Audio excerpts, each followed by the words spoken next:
What up, YouTube? You already know Big Lou tapping back in with what it do with Big Lou NFZR2, baby.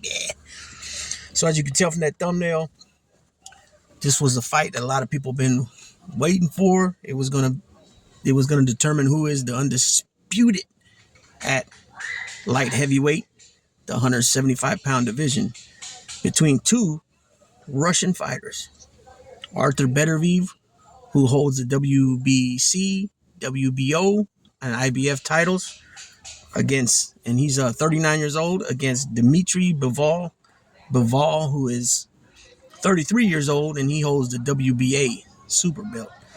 So whoever won this title was going to be the undisputed at light heavyweight. Unfortunately, Arthur Beterbiev suffered a torn meniscus during training camp, and now the fight's postponed, and it's being said that he won't be able to return till about probably September. So I don't know if I doubt that September he'll be ready to go. I'm thinking be ready to start fully training again. I don't think that means he'll be ready to fight, get in the ring by September. But I have an article here. I'll read it from ESPN, and we'll see what it says there. But, this division, if you guys ain't aware, Dmtry Bivol beat Canelo Alvarez in a unanimous decision, and then he beat Zurdo Ramirez, who was undefeated at the time, a former super middleweight champion, and he vacated the belt when he moved up in weight.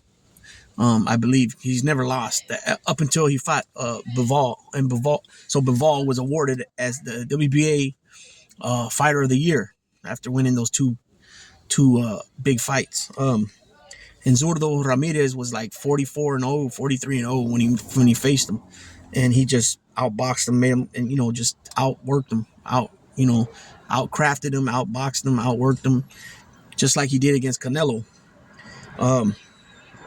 So let me read this article, but before I get into the article, so these guys are at 175, right? So the next division up is cruiserweight, that's 190. You're talking 15 pounds. So unlike the lighter guys, from middleweight to super middleweight is 8 pounds. From junior middleweight to middleweight, 6 pounds. From super welterweight or junior middleweight 154 to middleweight 6 pounds, like I just said. Okay, welterweight to junior middleweight is 7 pounds.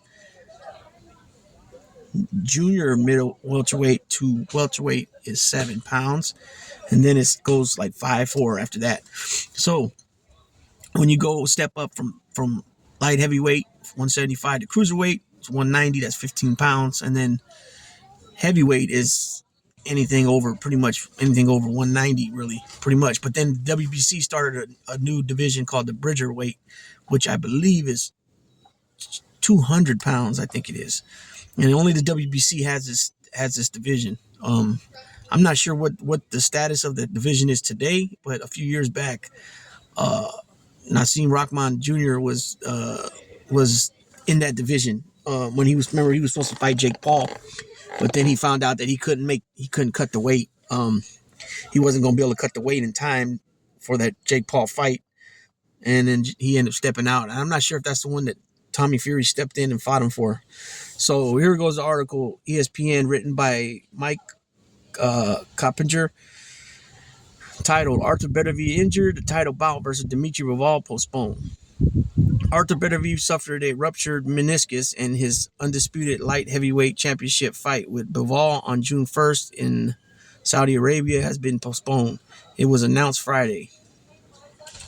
The chairman of Saudi Arabia's General Entertainment Authority told ESPN a replacement opponent is being sought for Bivol on the June 1st card. Oh, there it is there. See? So Beterbiev, 20-0 with 20 knockouts, will undergo knee surgery and is expected to be sidelined until at least September. So there it is there. It answers my question. So he won't be able to get back into training full force until after September. Sources said the hope is for Beterbiev Bivol to be scheduled later this year. It was announced that the stacked undercard that features 5 boxers promoted by Matchroom versus 5 Queensberry fighters will proceed June 1st as planned. The series of fights is highlighted by a bout between former heavyweight champion Deontay Wilder and Zhilei Zhang. Both boxers are coming off losses to Joseph Parker. Oh, so I didn't know that. Zhang fought Parker? I missed that one. Okay. Okay, so you know what? Because I was going to say, I was thinking that, so Parker's the interim champion right now? WBO interim champion, I believe. Okay, so Joseph Parker. Wilder needs an impressive performances to move on to a planned August 3rd bout with Jared Anderson in LA. So you know what? That changed my outlook, man, because I was having like Zhang just to destroy Wilder. But Wilder always has that puncher's chance, and his power is not too many fighters in the game can compare with his power. But well, I don't know. We'll have to see because Zhang got power and he's a big dude. You know what I mean? Okay, Daniel Dubois is going to fight Philip Hrgovic for the vacant IBF heavyweight title. Oh, okay. Okay, so wait a minute here. The vacant IBF title. Okay, so Usyk don't have the IBF title no more? Oh man, I don't understand. Okay, unless this means the interim. Okay, I gotta figure some things out here. Okay, Ray Ford will defend his WBA featherweight title against Nick Ball. The other two fights are Amo Williams, Hamzat Shiraz, and Willie Hutchison, Craig Richardson fights. But the most anticipated fight of all those was the long-awaited summit between Beterbiev and Bivol. Bivol, 22-0 with 11 knockouts, is ESPN's number 5 pound-for-pound boxer, while Beterbiev is number 6. Bivol owns a victory over boxing's top star, Canelo Alvarez, and holds the WBA title at 175. But Bivol is ranked second in the division, light heavyweight, and Beterbiev is ranked first. Beterbiev, the WBO, WBC, and IBF champion at 175, is ESPN's number 1 light heavyweight, and Bivol is 2. Okay, Beterbiev 39 and Bivol 33 both are from Russia, though Beterbiev now lives in Quebec. That's where he returned in January with a 7-round TKO victory over former super middleweight champion Callum Smith, a win that kept him on a collision course with Bivol. And the fight before that was against Anthony Yarde, which was a good one too. The victory came in Beterbiev's first action since January 2023 when he scored a 7th round TKO over Anthony Yarde. Beterbiev is boxing's only champion with a 100% KO rate. Bivol, though, owns the most impressive win between the pair with his May 2022 decision over Alvarez. It was a dominant performance that displayed Bivol's elite jab, footwork, and ring smarts. Beterbiev also possesses an excellent jab and is arguably boxing's most dangerous picker.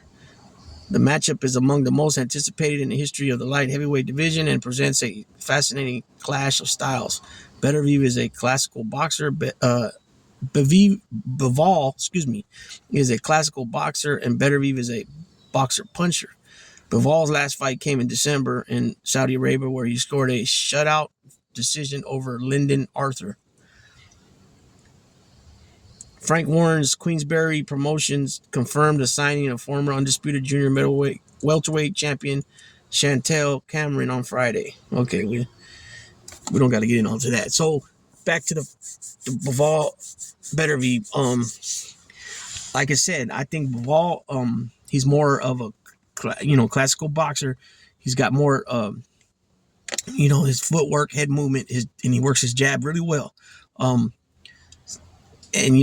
by his numbers, he's 22-0. Half of his wins are knockouts. Okay. On the other hand, Beterbiev, all his wins are knockouts. 29, right? So this goes along the lines of what I was going to say. Beterbiev is more of a puncher boxer, right? A boxer puncher. He relies more on his power in his power shots. Where Beterbiev was going to set with the jab, right? He's going to set the jab and then come with the hook, right? Come with the hook or a left hook, right? But he'll set it up. He's going to set himself up. He's more of a master.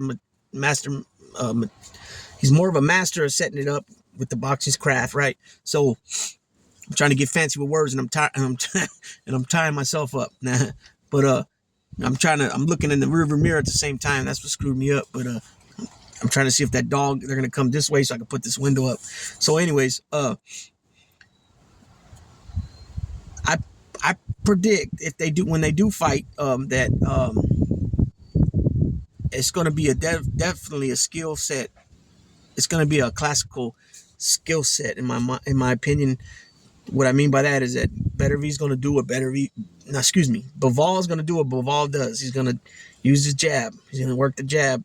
He's going to use his footwork, head movement, right? His ring skill set, right? His master skills that he's learned, and he's going to use it to his advantage. And he'll be successful with the jab. I believe if he does what he did with Canelo and what he did with Sordo Ramirez, I could see him coming out on top in a victory. But what we know about Bivol is that he won't take chances. Like and think about it. Canelo's a way smaller guy, right? Shorter in stature. Like Canelo's fighting at 168. He's only 5'8", 5'9". It's a small dude, right? To fight at 168. You know what I mean? Usually guys that fighting at 168 will be more like 5'10", 11, 6 foot at least. You know what I'm saying? And so he wasn't willing to take no chances with Canelo. You know what I mean? Even though he outworked him, outboxed him, he used, like I said, he used his ring skills and his master footwork, and he conquered him that way. It was obviously a unanimous decision. So with Beterbiev, if he can continue to use the jab to keep the jab off him, to keep him away and just work the jab, double jab, triple jabs to set up a nice, overhand right or a right hook or a left hook or any uppercut from either hand, every now and then to back him off even more, I think he'll come out on top. But we know Beterbiev is batting 1,000 with knockouts, and his wins to knockout ratio is 1,000, right? So, and it was proven, with Yarde, it was a hard fight. He got rocked too by Yarde, right? So, Bivol can rock him, and Bivol possesses his power to drop somebody. It's just that a lot of times he's not willing to do that. He's willing to use what's always worked for him, and that's how he continues to keep going forward in his victories. So, I'm going to say Bivol is going to win because of that, because the fact that he knows how to use that jab so well again, and he knows how to, set up a nice punch to follow that. If it has to be a double jab, a triple jab, he'll use it, and he knows how to use it well. But don't underestimate that Beterbiev can't knock him out. You know what I'm saying? And with that being said, Big Lou tapping out.